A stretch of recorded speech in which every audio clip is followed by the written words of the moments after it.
एबसुनि बे हाबाफारिखौ जाफुंसार होनो थाखाय बयबो लैहोर लैहोर फैनानै बाहागो लाफैनाय सिबिजाथाव गेदेमा आइ आफा रायजो राजा फंबाय बिनानाव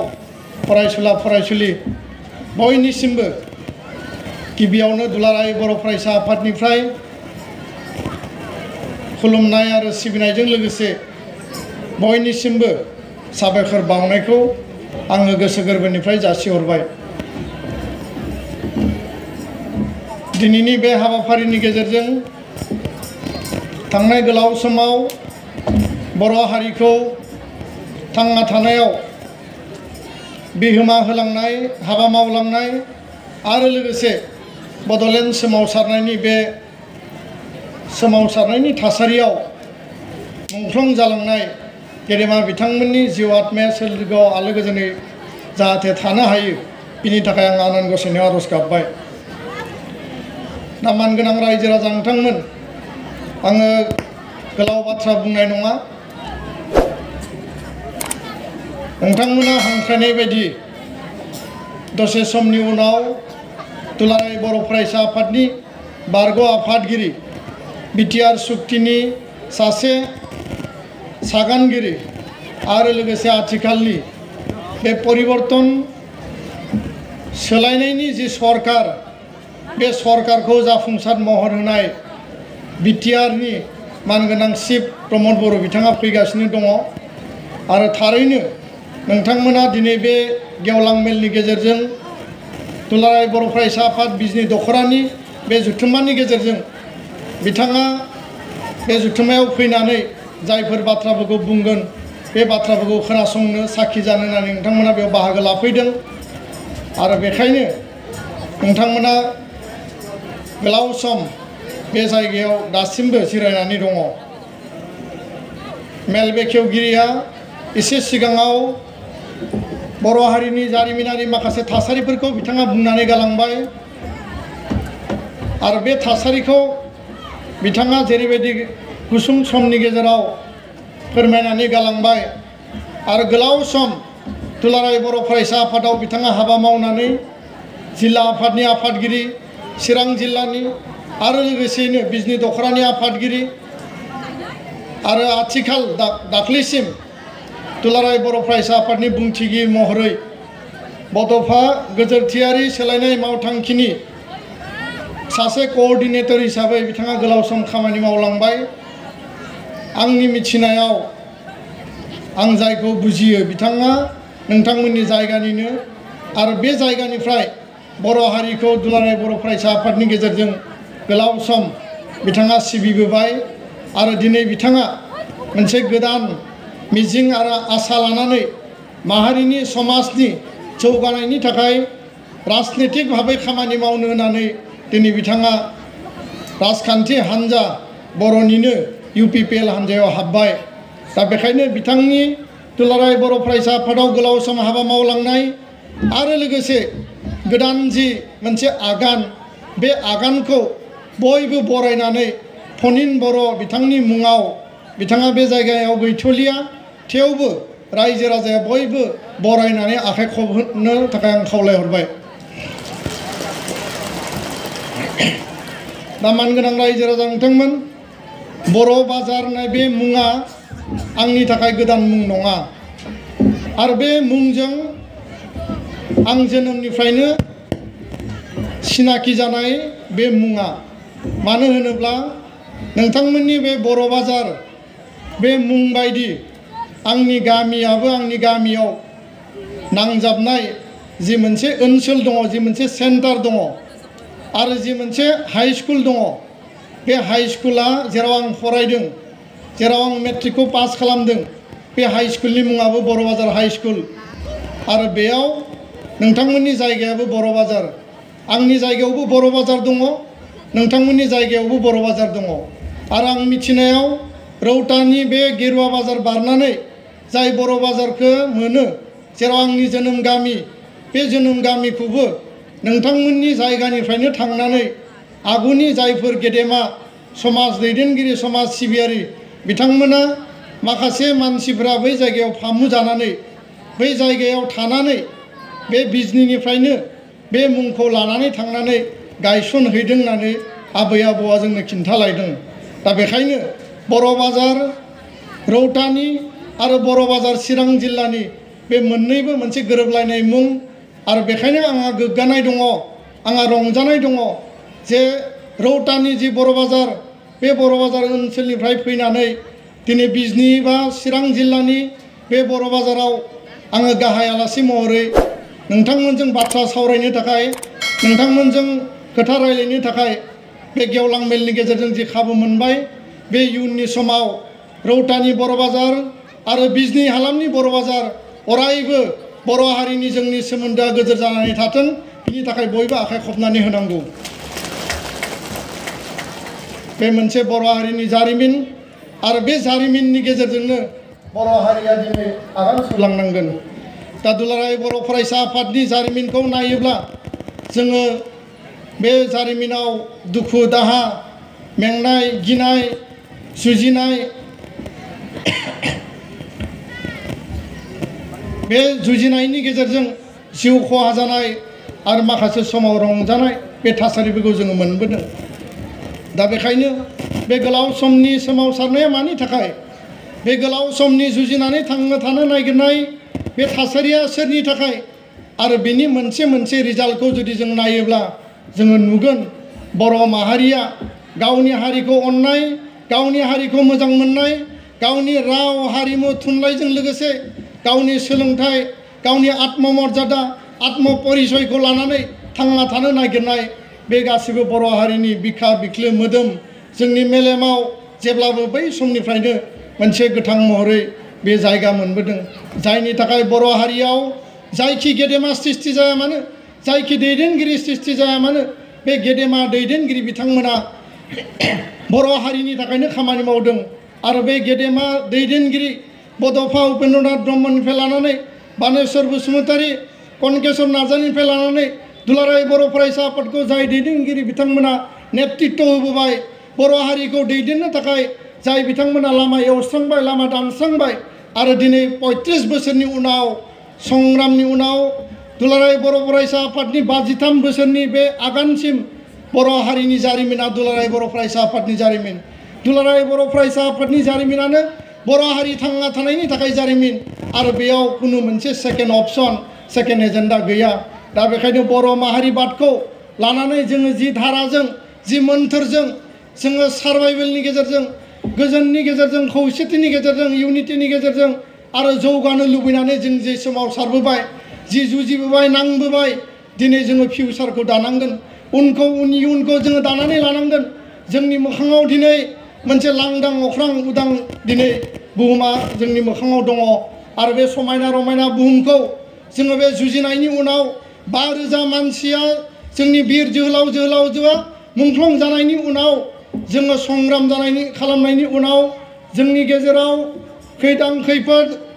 गोबां थासारि फैनायनि उनाव दिनै जोङो बेखौ फिउचारनि थाखाय जोङो गोजोर खालामनानै गालांनांगोन। दा बेखायनो जोंनि दिनैनि मोजांनि थाखाय जाय बिथांमोना सोमावसारलांबाय, जाय बिथांमोना जुजिनानै जिउ गारलांबाय, बिथांमोना जोंनि इयुनखौ जेब्लाबो दानो थाखाय गावनि जिउखौ बामसोमदोंमोन, गावखौनो बिथांमोना सोमावसारनायनि बे दाहाराव बावसोमदोंमोन। आरो बेखायनो आं बुंनो सानो दिनै मोनसे बे गोजोन मोनसे थासारिनि समाव दुलाराय बर' माहारिया जि थांना थानायनि थाखाय सिमां नुदों, दिनै बिटिआर सुक्ति जानायनि उनाव, बिटिआराव गोदान सरकार जानायनि उनाव दिनै बर' कसारि वेलफेयार अट'नमास काउन्सिल बिटिआरनि बायजोआव दानो थाखाय आसाम सरकारा परिकल्पना खालामबाय थादों। आरो दुलाराय बर' फरायसा आफाद, इउनाइटेड बर' पिपल अर्गेनाइजेसन जोङो ज' लोगो नांनानै बे Bodo' Kachari welfare autonomous council Tinsukia, Dibrugarh, Lakhimpur, Dhemaji, Guwahati, Goalpara, Kamrup जि जायगायाव बर'फोरा रायजो जाया मानो, नखरसे थाथों, 10 घर थाथों, मोनसे गामि, 1000ता गामि जेसेबां थाया मानो, बै ओनसोलखौ लानानैबो दिनै जों मोनसे खुंथाय, जों सासन बेबस्था दिनै मोननो थांगासिनो दङ। दा बेखायनो बर'आ जातीयताबाद, आत्मपरिचय, आत्ममर्यादा, स्वाभिमान, बे स्वाभिमानखौ लानानै थांना थाग्रा हारि। बर'आ गावनि गाननाय जोमनाय, राव हारिमु थुनलाइ, सोलोंथाइ, रांखान्थि, राजखान्थि बेबस्थाखौ गावनि मर्यादाखौ लानानै थांना थानो लुबैग्रा, थांना थानो हास्थायग्रा आरो बिनि थाखाय जुजिनानै बेखौ बिख'नानै लाबोग्रा बे मोनसे गोथां हारि आरो बेखायनो दिनै जोङो आसामखौ बाजि बोखावनायनि जे बाथ्राखौ बुंदोंमोन बे बाथ्राया दिनैनि समाव मोगथाङाव आबुङै जाफुंसाराखैब्लाबो जोङो दिनै बिनि खाथि मोनसे महराव दंफैयो आरो बे खाथि अबस्थायाव फैनानै दिनै आसामखौ जोङो मोननै काउन्सिलजों बर' कसारि अट'नमास काउन्सिल आरो बिटिआर बड'लेण्ड टेरिटरियेल रिजन बे मोननै काउन्सिलजों आसामखौ जोङो खावसे बर' हारिया आवग्रिनानै दिनै लानो हाबाय आरो बे जोंनि गोजोनथाव बाथ्रा बे जोंनि गोग्गानायनि बाथ्रा दा बेखायनो मानगोनां रायजो राजा नोंथांमोन माब्लाबाबो साननाङा जोंनि लामाया जोब्बाय जोंनि सोमावसारनाया जोब्बाय दिनै सान्ति परिबेस फैदों आरो बे सान्ति परिबेसखौ जों लानानै थांनांगोन बे सोमावसारनायखौ फोजोबनांगौनि माखासे माने बिथिं दङमोन हाथियार सोमावसारनाय मोनब्रै हानजा दुलाराय बर' फरायसा आफाद बर' हारिनि राजखान्थि गावस्रा गावस्रि गासैबो थासारिखौ लानानै दिनै हाथियार आन्दलना मोनसे दिशाहीन थासारियाव सहैबायमोन आरो बेखौनो गुबुन हादराव थानाय जोंनि डिजिगनेटेड केम्पआव थानाय जोंनि जेलाव थानाय जोंनि हाग्रा बंग्रायाव थानाय गासैबो जोहोलावजो बिदा फंबायखौ लानानै दुलाराय बर' फरायसा आफादनि आफादगिरि बै समनि प्रमद बर'नि नेतृत्वआव गबिन्द बसुमतारी एनडिएफबि प्रग्रेसिभनि नेतृत्वआव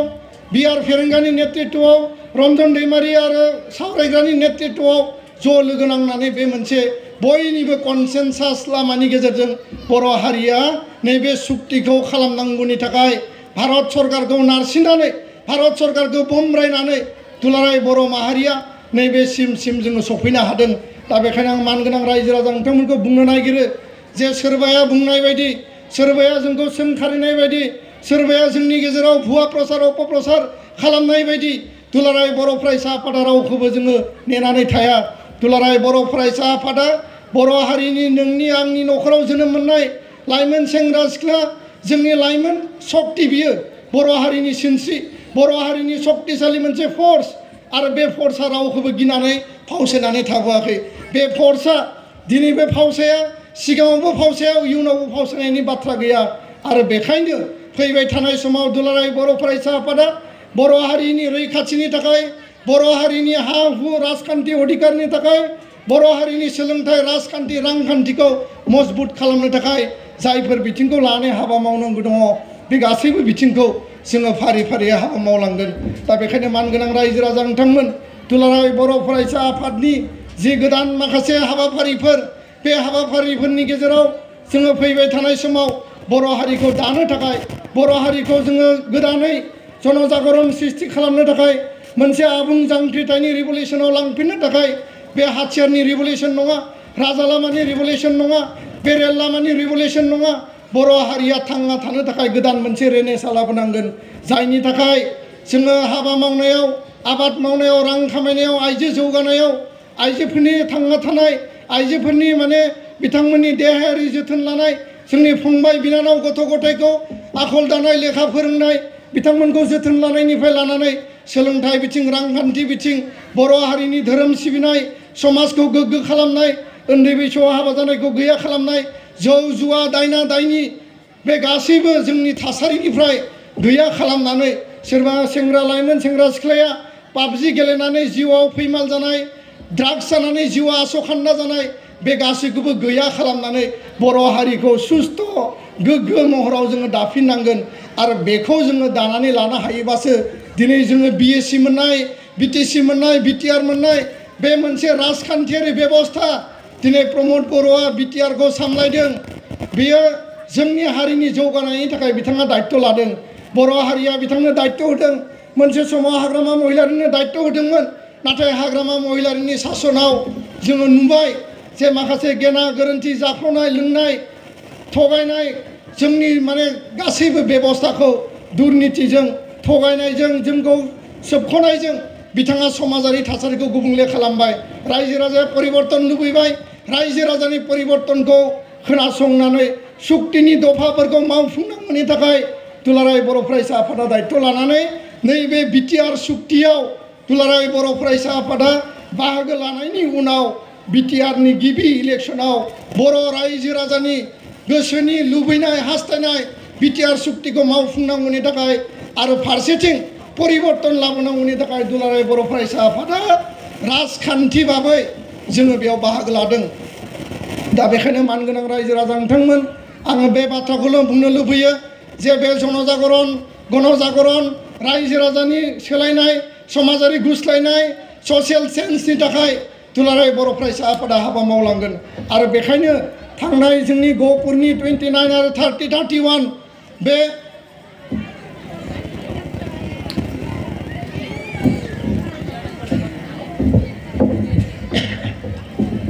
बे गहपुरनि जथुम्मानि गेजेरजों जोङो लादाखनि सासे ससियेल चेन्जार लादाखा बिराद गुसु बेयाव माइनास डिग्रियाव मानसिया थांना थानो गोनां जायो जेराव माने नोङो अक्सिजेननिनो अभाब जायो आरो बे लादाख ओनसोलाव जेराव बरफा 12 मास थायो जेराव मैगं थाइगं खेथि बातिनि कुनु बाथ्रायानो गैया बेयाव माने कुनु माने बेबायदि आबाद दंफां लाइफांनि थासारि गैया बेबायदि माइनास डिग्रियाव थानाय बै ओनसोलखौ परिबर्तननि गेजेरजों सासे इन्जिनियारा बै ओनसोलनि ससियेल चेन्जार हिसाबै दिनै भारतबर्षनि सासे आइकनिक सासे मानसि हिसाबै विश्वनि आइकन हिसाबै दिनै बिथाङा नेतृत्व मोनदों आरो बिथांनि जिउ खौरांखौ लानानै दिनै 3 इडियट सिनेमा बानायदों आरो बे सिनेमाखौ नायनानै जों बयबो गोजोननाय मोनो दा बे सनाम वांचुकनाय बे व्यक्तिखौ जों लानानै फैदों आरो बिथांनि बाथ्रानि गेजेरजों बिथांनि बुंनायनि गेजेरजों दिनै समाजखौ जोङो गुस्लायहोनायनि थाखाय बर' हारिखौ जोङो गुस्लायहोनायनि थाखाय बर' हारियाव गोजोन थासारि फैबाय दिनै हाथियारा बर' हारिनिफ्राय गैलिया बर' हारिया हाथियार गैयै मोनसे हारि हिसाबै गायसन जाबाय दा बेखायनो मानगोनां रायजो राजा नोंथांमोन फैबाय थानाय समाव दुलाराय बर' फरायसा आफादा बर' हारिनि इसिङारि जि रिभुलेसन खालामनांगौ इसिङारि जि दाथाय सृष्टि खालामनांगौ मोनफ्रोमबो न'खराव लेखा गोरों मानसि सृष्टि जानांगौ सुबुं सम्पद सृष्टि खालामनांगौ मोजां आखल दानांगौ गोजौ सोलोंथाइ मोननांगौ आरो बेजों लोगोसे आइ आफानि थांना थानायनि जिउआव जोंनि रायजो राजानि संसार जानायनि जिउआव सरकारनिफ्राय जिखिनि अनसुंथाइ मोननांगौ सरकारा जिखिनि बेबस्था होनांगौ लामा दालां स्कुल कलेज इउनिभार्सिटियाथ' बानायखागोन इन्डास्ट्रिबो बानायनांगोन हाथाय बाजारबो नांगोन मोजां मेडिकेल कलेज जोंनो मोजां माने देहा फाहामसालिबो जोंनो नांगोन दा बेखायनो मानगोनां रायजो राजा नोंथांमोन फैबाय थानाय समाव दुलाराय बर' फरायसा आफादा बे हाबाफारिफोरखौ लानानै जों हाबा मावगोन आरो बे हाबाफारिनि हाबा मावनायनि बेलायाव बिजनी ओनसोलनि चिरां जिल्लानि आइ आफा रायजो राजाया दुलाराय बर' फरायसा आफादखौ जेब्लाबो मदद आरो हेफाजाब होगोन होननानै आं मिजिंथियो दा बेखायनो आङो गोलाव बाथ्रा बुंनो लुबैयाखै दुलाराय बर' फरायसा आफादा सोलोंथाइखौ लानानै जोङो खामानि मावगासिनो दङ आरो बे समाव गुन गोनां सोलोंथाइजों लोगोसे स्किल इडुकेसन जायफोरा दिनै हायार इडुकेसन लागोन डिग्री लागोन जायफोरनि न'खरा मोजां अबस्थायाव दङ बिथांमोना गावबा गावनि गथ'खौ मोजाङै जोथोन लानानै फोरोंनांगोन गोरिब गुन्द्राया लेखा फोरोंनो हाया गोरिब गुन्द्रानि गथ' गथाया साख्रि बाख्रि मोना गोरिब गुन्द्रानि गथ' गथाया बर' मिडियामाव फरायनानै बे आस'खान्दा जायो गुन गोनां सोलोंथाइ मोना साख्रि बाख्रि मोननाय नङा इंलिस रोंनाय नङा होमबा बेबायदि जेबो बाथ्रा गैया रायजो राजा नोंथांमोन गावनि बिमानि रावजों गावनि बर' मिडियामाव फरायनानै जोङो गोग्गो सोलोंथाइ लानो हायो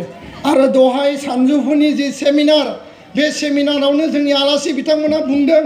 जे देग्लाय बोसोराव नैबे लकडाउननि समाव कर'ना भाइरासनि समाव बर' स्टुडेन्टफ्रा गासै 50 जननिबो बारा आईआईटीआव मेडिकेलाव MBBS आरो इन्जिनियारिं बे एन्ट्रेन्स एग्जामाव पास जानानै बिथांमोना दिनै फरायगासिनो दङ आसाम पाब्लिक सार्भिस कमिसनाव APSCनि ACS Assam civil service officer प्रशासनिक अफिसार आसामनि हाइस्ट माने कम्पिटिटिभ एग्जाम आरो आसाम लेन्ड रेभिनिउ सार्भिसाव बर' मिडियामनि स्टुडेन्टफ्राबो दिनै साक्सेस जानो हादों भेन्सार स्कुलनि फरायसायाबो दिनै साक्सेस जानो हादों दा बेखायनो मानगोनां रायजो राजा नोंथांमोन बर' मिडियामजों गुन गोनां सोलोंथाइ लानो हायो आरो गुन गोनां सोलोंथाइखौ मारै लानांगौ बोरै मोननो हायो बिनि थाखाय दुलाराय बर' फरायसा आफादा खामानि मावदों 2006-07 सननिफ्राय दिनै खामानि मावै मावै 15 बोसोराव मेट्रिक आनजादा जेराव 50-60 जनल' मेट्रिकआव फार्स्ट डिभिजन थायोमोन देग्लाय नैबे 15 माने बोसोरनि उनाव दुलाराय बर' फरायसा आफादा साननानै हिसाब खालामनानै मोनदों जे मेट्रिक आनजादाव माब्लाबा 1500 मालाबा 1700 मालाबा 1200 मालाबा 1300 मेट्रिकआव जोङो फार्स्ट डिभिजन मोननो हादों 91, 92, 95, 96 आसामनि सेबानि टप 10आव जायगा आवग्रिनो हादों आरो बे बर' मिडियामनि देरहासारनाय होननानै आं बुंनो सानो दा बेखायनो मानगोनां रायजो राजा नोंथांमोन सरकारा जोंनो लेखा होगोन सरकारा जोंनो बेग होगोन सरकारा स्कुल बिल्डिं बानायगोन सरकारा डेस्क बेन्च होगोन मिड डे मिल होगोन सरकारा स्कुल खुलिगोन मास्टार होगोन अंगनबादि सेन्टार खुलिगोन नाथाय सरकारा बेफोरखौ होनो हायो सरकारा लामा दालां बानायगोन इउनिभार्सिटि कलेज जि बानायनांगौ सरकारा बानायगोन गैयाबा जों डिमान्ड खालामनांगोन नाथाय लेखा फोरोंहोनांगौआ गुन गियानि खालामनांगौआ लेखा गोरों खालामनांगौआ जोथोन लानांगौआ बिनि गिबि फोरोंगिरिया जाबाय बिमा बिफायानो गिबि सासे गथ'नि सासे फोरोंगिरि आरो बे बिमा बिफानि जि नखर बे सिथ्लायानो बे गथ' गथायनि गिबि फरायसालि दा बेखायनो जायनि बिमा बिफाया गथ' गथायखौ जोथोन लादों आंनि आइ आफाया लेखा रोङा बेजों गुबुन बाथ्रा गैया आंनि आइ आफाया लेखा रोङा जानो हागौ नाथाय बिमा बिफाया गथ' गथायखौ जोथोन लानो हायो लेखा फोरोंनो हाया जानो हागौ फुंनि मोनानि जोङो जोथोन लानांगोन खबर लानांगोन स्कुलाव थांनो थाङाखै लेखा फरायदोंना फरायाखै होमवर्कखौ खालामदोंना खालामाखै बे बाथ्राफोरखौ जोंहा नायनो गोनां दङ दा बेखायनो मानगोनां रायजो राजा नोंथांमोन आङो बेखौनो खावलायगोन सरकारा जोंनो गासिबो बानायनानै होगोन किन्तु जोंनि मेलेमाव गथ' गथायनि जिउआव सरकारा गियान आरो सरकारा सोलोंथाइ होनो हाया सोलोंथाइ होनांगौबा बिमा बिफाया होनांगोन सोलोंथाइ होनांगौबा फोरोंगिरिया होनांगोन आरो बेखायनो बे जि एकाडेमिक जि लाइन सोलोंथाइ होनाय आखल दानाय गथ' गथायखौ जोथोन लानाय मोजां मानसि बानायनाय गुन गोनां मानसि बानायनाय बे गासैनिबो दायित्वआ जोंनि सासे बिमानि सासे बिफानि आरो जोंनि बिमा बिफाया आथिखालाव जथेस्थ कनसियास जाबाय जोंनि साफ्रोमबो बिमा बिफाया लुबैयो आंनि गथ' गथाया गोरों जाथों मोजां मानसि जाथों गेदेर मानसि जाथों आंनि नखरखौ नायथों समाजखौ नायथों हारिखौ नायथों बयबो लुबैयो नाथाय जोंनि गथ' गथाया आसखान्दा जायो लेखा गारो 9, 10आव लेखा गारो हायार सेकेन्डारियाव लेखा गारो कलेजाव लेखा गारो ड्राग्स जाग्रा जायो जौ लोंग्रा जायो नङा होमबा नाङैनि बेरायो हाबा मेला रंजानाय बाजानायाव बेस्थ' थायो मानो बेबायदि जायो दाया सोरनि आंनि बिमा बिफानि फोरोंगिरिनि समाजनि दुलाराय बर' फरायसा आफादनि बर' हारिनि बे थासारियानो जोंनि दाय नामा बे बाथ्राफोरखौ जों नायनांगोन दा बेखायनो आं मानगोनां रायजो राजा नोंथांमोनखौ खावलायगोन जे साफ्रोमाबो गोहो सक्ति दङ नों सासे बिमाया जेसेबां सक्ति दङ पृथिबियाव रावबो सक्ति गैया आरो बे सक्तिखौनो बुंदोंमोन जे आंनो सासे मोजां बिमा हो बे बिमायानो पृथिबिखौ परिबर्तन लाबोगोन सासे बिमाया सासे मोजां गथ' बानायोबा मोजां गथ' सृष्टि खालायोबा 100 जन बिमानि 100 जन गथ' 100 जन गथ'नि आरो हाजारनिफ्राय लाख आरो बिनिफ्राय कौटि बे बिश्वआनो परिबर्तन जागोन दा बेखायनो साफा बिमाया मालाबाबो साननाङा आंनियाव थाखा गैया आंनियाव फैसा गैया जोंहा हा हु गैया बेफार फालांगि गैया जोंनियाव माइ आबाद मावनो थाखाय हा गैया जोंनियाव माने साख्रि बाख्रि गैया बेबायदि होननानै जोंनियाव माने जोंहा मावनो हानाय सक्ति गैया जोंनियाव माने बेबायदि लामा गैया जोंनि नखराव बेबायदि बेबस्था होनो हानाय सुबिदा गैया बेबायदि जोंनियाव साननो हानाय बा साननायनि जेबो बाथ्रा गैया होननानै आङो खावलायनो नागिरो दा बेखायनो जोङो मोनसे गोसो गुदुं मोनसे सक्तिनि गेजेरजों मोनसे डिसिसननि गेजेरजों सिद्धान्तनि गेजेरजों आवगायनांगोन जे फैबाय थानाय समाव साफ्रोमबो गथ' गथायखौ मोजां गुन गोनां सोलोंथाइ होनांगोन आरो बेजों लोगोसे जायफोरा मेट्रिकआव हायार सेकेन्डारियाव फेल जाबाय लेखा गारबाय गोबां थासारियाव गारनो गोनां जाबाय बिथांमोननि थाखाय स्किल इडुकेसन टेक्निकेल इडुकेसन माखासे बेबायदि कारिकुरि शिक्षा होनानै गियान होनानै सोलोंथाइ होनानै बिथांमोननि थांना थानायाव साफ्रोमबो लाइमोन सेंग्रा सिख्लाया जिउआव थांना थानो थाखाय माबा नङा माबा मोनसे खामानि मावना जानानै थांना थानो हायो आरो बिथाङा खमसे खम मासाव 10, 15, 20, 30 हाजारनि माबा नङा माबा मोनसे खामानि मावनानै थांना थानो हायो बिनि थाखाय गियान होनो सोलोंथाइ होनो थाखाय दुलाराय बर' फरायसा आफादा मिशन क्वालिटी एंड स्किल इडुकेशननि मावथांखिखौ दिनै फोसावबाय आरो बे बाथ्राखौ लानानै आं दिनै रायजो राजाफोरनो दिनै गुवारै फोरमायबाय दा बेखायनो मानगोनां रायजो राजा नोंथांमोन आं बारा गोलाव बाथ्रा बुंनो लुबैयाखै जे मिशन क्वालिटी इडुकेशन बड'फा मिशन फर सास्टेनेबल चेन्ज बे हाबाफारिया जालांबाय थागोन आरो बिनि गेजेरजों फैबाय थानाय समाव बिटिआर सुक्तिनि जायफोर दफाफोर दङमोन बे मोनफ्रोमबो दफाफोरखौ जोङो फारि फारि मावनो थाखाय दिनै माने खामानि मावगासिनो दङ दा बे सुक्तिनि मोनफ्रोमबो दफाया थांनाय समाव जेरैबायदि सम थासेयावनो मावनांगौमोन बे मोनफ्रोमबो दफाया दिनै खोब स्पिडै टाइम बाउन्ड बे इमप्लिमेन्टेसन जागासिनो दङ जायनि थाखाय भारतनि प्रधान मन्त्रि भारतनि नखर मन्त्रि अमित शाह आरो नरेन्द्र मदिनि नेतृत्वआव आसामनि चिफ मिनिस्टार सर्बानन्द सन'वाल आसामनि finance minister doctor Himanta Biswa Sharma आरो बिटिआरनि मानगोनां चिफ प्रमद बर'नि दैदेननायाव गबिन्द बसुमतारीनि दैदेननायाव दुलाराय बर' फरायसा आफादा एकर्डनि मोनफ्रोमबो दफाफोरखौ सम आरो थासारिखौ नायनानै दिनै मोनसे मोनसे जोङो मावफुंगासिनो दङ बिटिआर सुक्तिनि गेजेरजों जोंनि ओनसोला सानजाहा गहपुरसिम मोनहैनांगौनि थाखाय दुलाराय बर' फरायसा आफादा खामानि मावगासिनो आरो बे कमिसननि मेम्बार जयन्त बसुमतारीया दिनै खामानि मावगासिनो बिटिआर सुक्तिनि गेजेरजों स्कुल प्रभिन्सियेलाइजेसन स्कुल आरो college LP ME high school higher secondary junior college आथिखालाव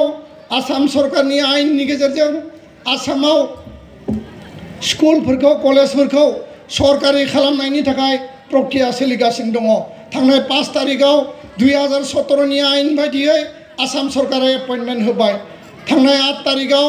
आसाम सरकारनि आयेन बायदियै बिटिसि सरकारा एपइन्टमेन्ट होबाय दा बे बाथ्राखौ लानानै गोबांनियाव मोनसे माने बेयाव माखासे थासारि सोमजिदों फोरोंगिरिफ्रा जोंनियाव गाबफैदों फोरोंगिरिफ्रा जोंखौ लोगो हमदों जोंखौ खावलायदों जेराव थाङो जोंनि फोरोंगिरिफोरनि दुखु दाहा बिथांमोननि गांनाय उखैनाय बिथांमोननि माने 20 बोसोर 30 बोसोर साख्रि मावनानै गोबाङा रिटायार्ड जाबाय दिनै रिटायार्ड जानायनि लामायाव बिथांमोना बर' मिडियाम स्कुलखौ फोथांनानै दोनबाय